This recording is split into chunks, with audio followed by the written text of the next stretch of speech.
The chapter Solutions Maharashtra state board new syllabus. Dear students, आज हम non ideal solution पढ़ने वाले हैं। लास्ट टाइम हमने आइडियल सॉल्यूशन देखा है डिटेल में, और जो नए स्टूडेंट्स हैं वो पहले पहला वीडियो देखेंगे आइडियल सॉल्यूशन का, तो ही उन्हें नॉन आइडियल सॉल्यूशन समझ में आएगा। तो चलिए हम स्टार्ट करते हैं। तो आपकी बुक में जो फर्स्ट पॉइंट दिया है कि these solutions do not obey Raoult's law over the entire range of concentration.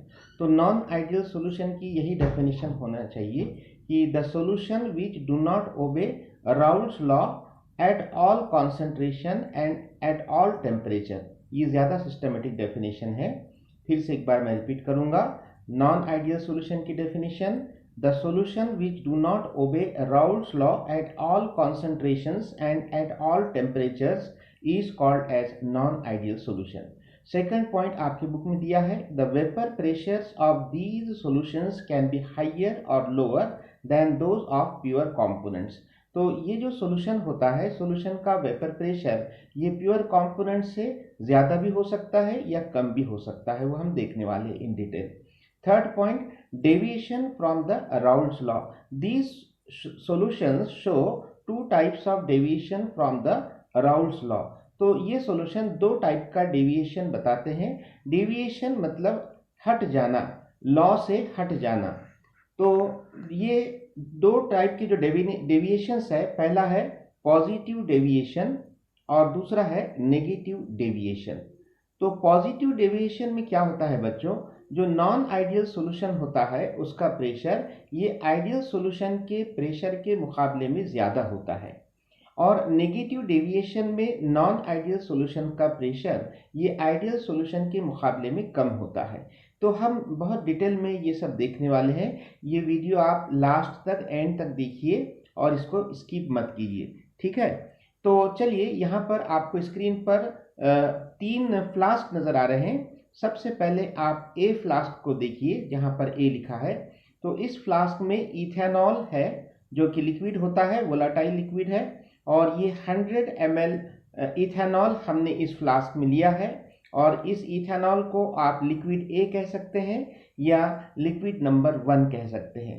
1 number हम किसको देते हैं, सॉल्वेंट को। चलिए, उसके बाजू वाला जो फ्लास्क है जिसमें येलो कलर से बताया गया है, तो ये साइक्लोहेक्सेन लिक्विड है, ये भी वोलाटाइल लिक्विड है, और ये 80 ml लिया गया है। और साइक्लोहेक्सेन को हम बी बोल रहे हैं, लिक्विड बी, या फिर हम इसको 2 नंबर दे रहे हैं, यानी कि सॉल्यूट। 1 नंबर सॉल्वेंट का होता है, 2 नंबर सॉल्यूट का होता है। अब जब हम ये दोनों लिक्विड को मिक्स करेंगे बच्चों, तो देखिए आपको सॉल्यूशन मिल रहा है, और इस सॉल्यूशन का नाम हमने रखा है A B solution. A B solution क्यों बोल रहे हैं, क्योंकि ए और बी को मिक्स करके हमने इसे बनाया है। तो अब इसका जो वॉल्यूम होना चाहिए, हम क्या एक्सपेक्ट कर रहे हैं कि इथेनॉल हमने 100 ml लिया है और उसमें 80 ml जो है साइक्लोहेक्सेन मिक्स किया है, तो 100 + 80 क्या होगा, 180 होना चाहिए। तो यहाँ पर ए बी सॉल्यूशन का वॉल्यूम आप ध्यान से देखो बच्चों, कितना नजर आ रहा है आपको, 185 ml नजर आ रहा है।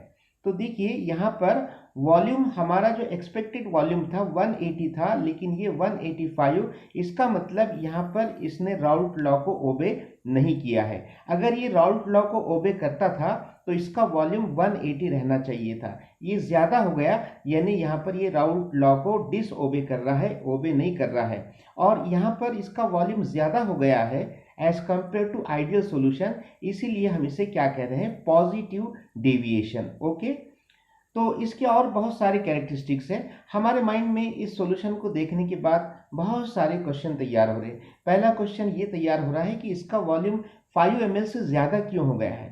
हम तो 180 एक्सपेक्ट कर रहे थे, तो 185 5 ml क्यों बढ़ गया, इसका क्या रीज़न है। तो इसका रीज़न ये है बच्चों कि ए बी सॉल्यूशन का जो वेपर प्रेशर है वो बढ़ गया है, वो ज़्यादा है as compare to what, ethanol और साइक्लोहेक्सेन। ये दोनों लिक्विड का जो वेपर प्रेशर है उसके मुकाबले में ए बी सॉल्यूशन का वेपर प्रेशर ज़्यादा है, और इसलिए इसका वॉल्यूम बढ़ गया। लेकिन फिर हमारे माइंड में क्वेश्चन पैदा हो रहा है कि ए बी सॉल्यूशन का वेपर प्रेशर ज़्यादा क्यों हो गया है, तो ये इसका क्या रीज़न है। तो इसका रीज़न भी हम देखने वाले हैं। तो अब यहाँ पर फिलहाल हम इसको पॉजिटिव डेविएशन बोलेंगे। तो पॉजिटिव डेविएशन का मतलब क्या हुआ कि नॉन आइडियल सॉल्यूशन का जो वेपर प्रेशर होता है ये आइडियल सॉल्यूशन के मुकाबले में ज्यादा होता है। ओके, चलिए हम आगे देखते हैं। अब आपको यहाँ पर और 3 फ्लास्क नजर आ रहे हैं। तो जो पहला फ्लास्क है जिसमें एसीटोन रखा हुआ है, एसीटोन 100 ml है, इसको हम लिक्विड ए बोल रहे हैं। ये भी जो है वोलाटाइल लिक्विड है, इसको 1 नंबर देंगे यानी कि सॉल्वेंट है। और यहाँ पर बाजू वाले फ्लास्क में क्लोरोफॉर्म रखा हुआ है, ये 80 ml है, इसको हम लिक्विड बी बोल रहे हैं और इसको हम 2 नंबर दे रहे हैं यानी सॉल्यूट बोल रहे हैं क्योंकि ये कम क्वांटिटी में है। और ये सॉल्वेंट क्यों बोल रहे हैं, क्योंकि ये ज्यादा क्वांटिटी में। ठीक है, दोनों को हमने मिक्स कर दिया तो हमको एक सॉल्यूशन मिला है। और ये सॉल्यूशन अब आप देखिए, सबसे पहले आप जो है वॉल्यूम पर ध्यान दीजिए। अभी आपने 100 ml acetone plus 80 ml chloroform, तो आपको मिलना क्या कितना चाहिए था, 180 ml सॉल्यूशन मिलना चाहिए था। वॉल्यूम कितना एक्सपेक्ट कर रहे थे हम, 180 ml, लेकिन आपको यहाँ पर वॉल्यूम कितना नजर आ रहा है, 175, यानी 5 ml से कम हो गया है बच्चों। और इसीलिए इसे नेगेटिव डेविएशन कहा गया है। तो फिर नेगेटिव डेविएशन में क्या होता है कि नॉन आइडियल सॉल्यूशन का जो प्रेशर होता है यानी कि वेपर प्रेशर, ये आइडियल सॉल्यूशन के मुकाबले में कम होता है। ओके, तो अब फिर हमारे माइंड में बहुत सारे क्वेश्चन तैयार हो रहे हैं कि यहाँ पर 5 ml वॉल्यूम जो है कम क्यों हो गया है, सॉल्यूशन का वॉल्यूम कम क्यों हुआ है। तो इसका क्या कारण है, इसका यही कारण है बच्चों कि यहाँ पर ये सॉल्यूशन जो AB है इसका वेपर प्रेशर कम है, किसके मुकाबले में, as compare to pure acetone and pure chloroform. ये दोनों जो A और B कंपोनेंट्स है इसके मुकाबले में इसका वेपर प्रेशर कम है सॉल्यूशन का। फिर हमारे माइंड में क्वेश्चन तैयार हो रहा है ये जो सॉल्यूशन जिसको हम AB सॉल्यूशन बोल रहे हैं इसका वेपर प्रेशर कम क्यों है। तो ये रीजन भी हम देखने वाले हैं, आप साथ में बने रहिए। चलिए अब हम इसका जो मैथमेटिकल पार्ट है ये देख लेते हैं। तो यहाँ पर जो कैरेक्टरिस्टिक्स दिए गए हैं, characteristics of non ideal solution, पहला इंपॉर्टेंट पॉइंट एग्जाम में भी आप इसी तरह से लिखना है आपको। पहला पॉइंट क्या आएगा, डू नॉट ओबे राउल्ट्स लॉ, ये राउल्ट लॉ को ओबे नहीं करता है यानी कि डिसओबे करता है। तो सेकंड पॉइंट, अब क्या डिसओबे करता है, आपको मालूम है बच्चों कि आइडियल सॉल्यूशन में हमने क्या देखा था कि P is equal to P1 plus P2 होता है। ये कहाँ होता है, आइडियल सॉल्यूशन में। लेकिन यहाँ पर जो नॉन आइडियल सॉल्यूशन है उसमें क्या नजर आ रहा है, P is not equal to P1 plus P2। ठीक है, तो आपको यहाँ पर नॉट इक्वल टू ऐसा नजर आ रहा है। तो अब यहाँ पर 2 पॉसिबिलिटीज है कि P की वैल्यू P1 प्लस P2 की इक्वल नहीं है, तो फिर P की वैल्यू या तो ज्यादा हो सकती है या फिर P की वैल्यू कम हो सकती है। जब P की value as compare to P1 plus P2 ज्यादा रहेगी तो हम उसे क्या कहेंगे, पॉजिटिव डेविएशन कहेंगे। और जब P की वैल्यू P1 प्लस P2 के कंपैरिजन में कम रहेगी तो हम उसे क्या कहेंगे, नेगेटिव डेविएशन कहेंगे। समझ में आ रहा है बच्चों आपको, ठीक है। चलिए अब थर्ड पॉइंट हम स्टार्ट करते हैं। अब हम यहाँ पर P1 की बात करेंगे, P1 और P2 दोनों की बात करेंगे और 2 अलग अलग पॉइंट तैयार करेंगे। तो डियर स्टूडेंट्स, हमने देखा आइडियल सॉल्यूशन में हम क्या लिखते थे, P1 इज इक्वल टू, याद आ रहा है आपको, P1 0 इंटू x1 ऐसे लिखते थे। लेकिन नॉन आइडियल सॉल्यूशन में क्या होगा बच्चों, P1 not equal to P1 0 into x1 रहेगा। तो फिर यहाँ पर नॉट इक्वल टू है तो फिर P1 की वैल्यू या तो P1 0 इंटू x1 इनके प्रोडक्ट से ज्यादा होनी चाहिए या फिर P1 की वैल्यू P1 0 इंटू x1 से कम होनी चाहिए। 2 पॉसिबिलिटीज है। तो जब P1 की वैल्यू P1 0 इंटू x1 से ज्यादा रहेगी तो हम उसे क्या कहेंगे बच्चों, पॉजिटिव डेविएशन कहेंगे। तो जब P1 की वैल्यू P1 0 इंटू x1 से ज्यादा रहेगी तो हम उसे क्या कहेंगे, पॉजिटिव डेविएशन कहेंगे। और जब P1 की वैल्यू P1 0 इंटू x1 से कम रहेगी तब हम उसे क्या कहेंगे, नेगेटिव डेविएशन कहेंगे। समझ में आ रहा है आपको। चलिए नेक्स्ट पॉइंट हम देखते हैं, फोर्थ पॉइंट। अब जैसे हमने P1 के बारे में कहा वैसे P2 के बारे में। P2 की वैल्यू आइडियल सॉल्यूशन में हमने देखा कि P2 इज इक्वल टू क्या होता है, P2 0 इंटू X2 ऐसे होता है। ये किसके लिए है, आइडियल सॉल्यूशन के लिए। लेकिन नॉन आइडियल सॉल्यूशन में क्या रहेगा, P2 not equal to P2 0 into X2। फिर यहाँ पर दो पॉसिबिलिटीज निकल कर आ रही है कि P2 की वैल्यू या तो ज़्यादा होनी चाहिए P2 0 इंटू X2 से, और जब P2 की वैल्यू ज़्यादा रहेगी तो हम उसे क्या कहेंगे, पॉजिटिव डेविएशन कहेंगे। और जब P2 की वैल्यू P2 0 इंटू X2 से कम रहेगी तो हम उसे क्या कहेंगे, नेगेटिव डेविएशन कहेंगे। ओके, अब जो हमारा बहुत ही इंपॉर्टेंट क्वेश्चन हमारे माइंड में अराइज हुआ था वो ये है कि सबसे पहले ये पांचवा पॉइंट जो है ये हम समझ लेंगे और फिर मैं आपको बताऊंगा कि पॉजिटिव डेविएशन में वेपर प्रेशर ज़्यादा क्यों हुआ और नेगेटिव डेविएशन में वेपर प्रेशर कम क्यों हुआ। देखिए अभी यहाँ पर ए और बी इनके बीच में डैश डैश बता है, यानी इसको हम क्या बोलेंगे, ए और बी ये मॉलिक्यूल्स है बच्चों। ए मॉलिक्यूल किसका है, ए हमने किसे कहा था, सॉल्वेंट को कहा था, और बी मॉलिक्यूल किसका है, सॉल्यूट का। तो सॉल्वेंट और सॉल्यूट के मॉलिक्यूल के बीच में जो फोर्स ऑफ अट्रैक्शन है जिसको हम क्या कहते हैं, इंटरैक्शन कहते हैं। क्या कहते हैं, इंटरैक्शन। तो ए बी इंटरैक्शन ये नॉट इक्वल टू है, किसके नॉट इक्वल टू है, A interaction and B interaction. आपको याद आ रहा होगा कि लास्ट टाइम हमने आइडियल सॉल्यूशन में क्या लिखा था कि A B interaction is equal to A interaction is equal to B interaction, ऐसा लिखा था। लेकिन अब यहाँ पर हम क्या बोल रहे हैं कि A B interaction is not equal to A interaction and B interaction. फिर यहाँ पर दो पॉसिबिलिटीज हो सकते हैं बच्चों। पहली पॉसिबिलिटी क्या हो सकती है कि ए बी इंटरैक्शन ये जो है less than A interaction and B interaction, और जब ए बी इंटरैक्शन लेस रहेगा तो हम उसे क्या कहेंगे, पॉजिटिव डेविएशन कहेंगे।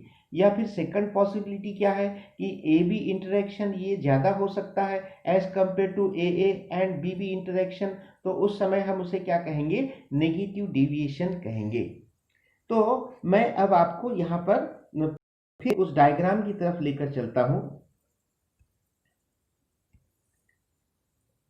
ये पॉजिटिव डेविएशन है बच्चों, और यहाँ पर जो मॉलिक्यूल्स है, ए की भी मॉलिक्यूल्स है इस सॉल्यूशन के अंदर। देखिए आप, ए के मॉलिक्यूल्स भी है और बी के मॉलिक्यूल्स भी है। तो ए और बी के मॉलिक्यूल्स के बीच, ए और बी के मॉलिक्यूल्स के बीच जो इंटरेक्शन है, जो फोर्स ऑफ अट्रैक्शन है वो कम है बच्चों, कम है as compare to what, A and B. तो हम ये बोल सकते हैं ए और बी ये एक जैसे मॉलिक्यूल है क्या, नहीं है। तो इनको हम क्या बोलेंगे, एक जैसे नहीं है, यानी क्या बोलेंगे, अनलाइक मॉलिक्यूल।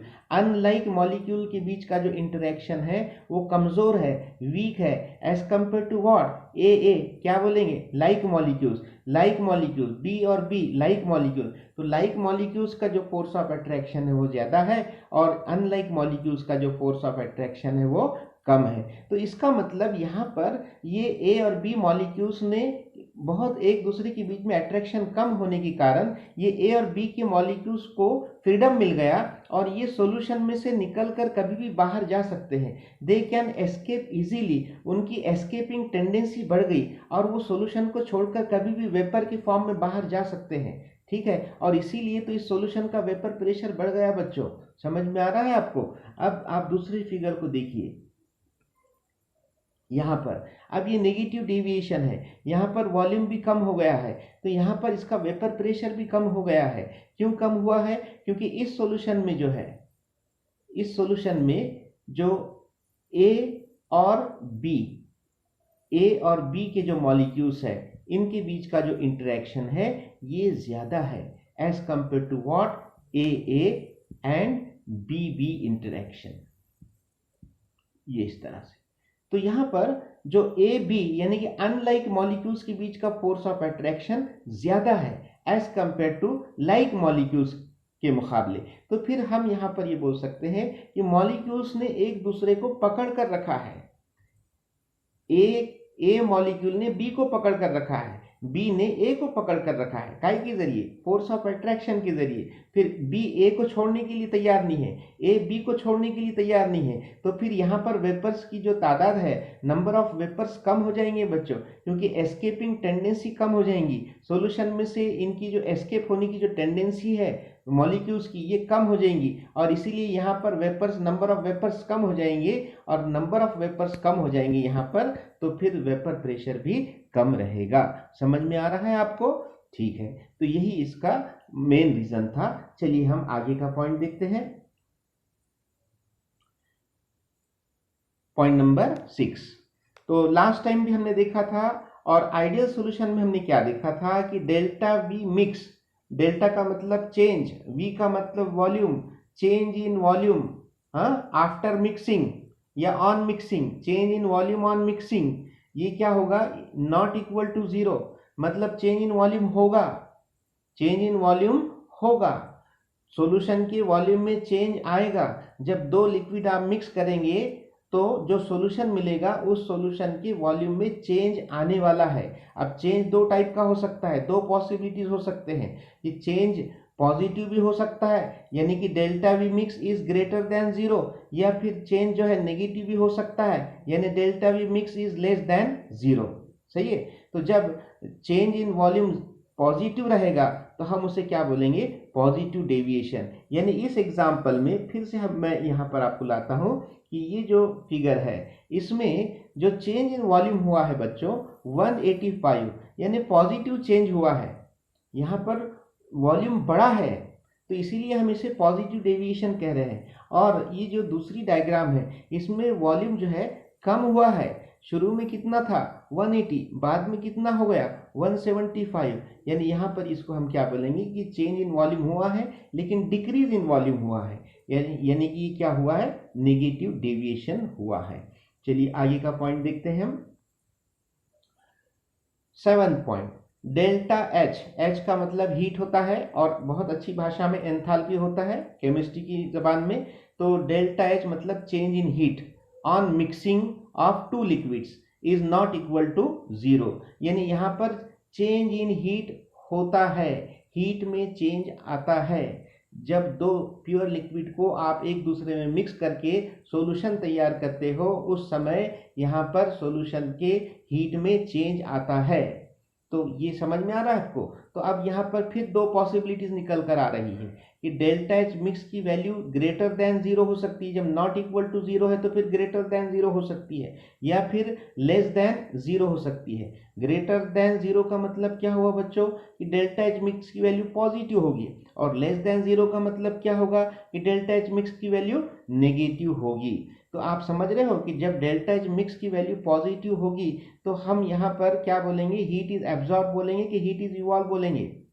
हाँ, हीट इज एब्जॉर्ब बोलेंगे। और जब डेल्टा एच की वैल्यू नेगेटिव रहेगी तो हम उसे क्या बोलेंगे, heat is evolve. Very good. तो जब डेल्टा एच की वैल्यू पॉजिटिव रहेगी तो हम उसे बोलेंगे पॉजिटिव डेविएशन हुआ है, और जब डेल्टा एच की वैल्यू नेगेटिव रहेगी तो हम उसे क्या कहेंगे, नेगेटिव डेविएशन हुआ है। ठीक है, चलिए आगे देखते हैं।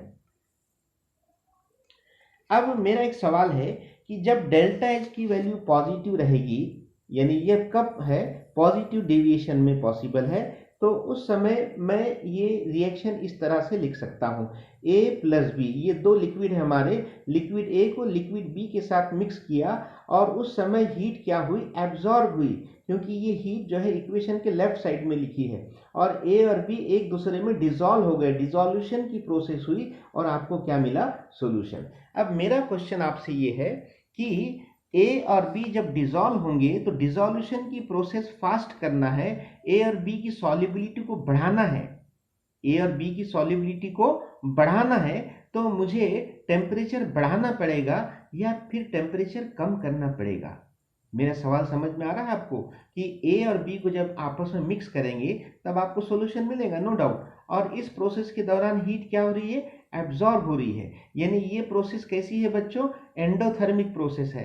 तो अब अगर आपको A और B की सॉल्युबिलिटी को बढ़ाना है, इंक्रीज करना है, ज़्यादा से ज़्यादा आपको सॉल्यूशन तैयार करना है, तो फिर आपको यहाँ पर टेम्परेचर बढ़ाना पड़ेगा या कम करना पड़ेगा? समझ में आ रहा है आपको? तो फिर मेरा ये जो क्वेश्चन है ये on the basis of Le Chatelier principle है कि ये लास्ट टाइम भी हमने देखा है कि हीट का मतलब क्या हो गया? टेम्परेचर। हीट मतलब क्या है? टेम्परेचर है। ठीक है, तो यहाँ पर जब हम हीट बढ़ाएंगे यानी कि जब टेम्परेचर बढ़ाएंगे तो ये इक्विलिब्रियम डिस्टर्ब होगा बच्चों, ये इक्विलिब्रियम डिस्टर्ब हो जाएगा।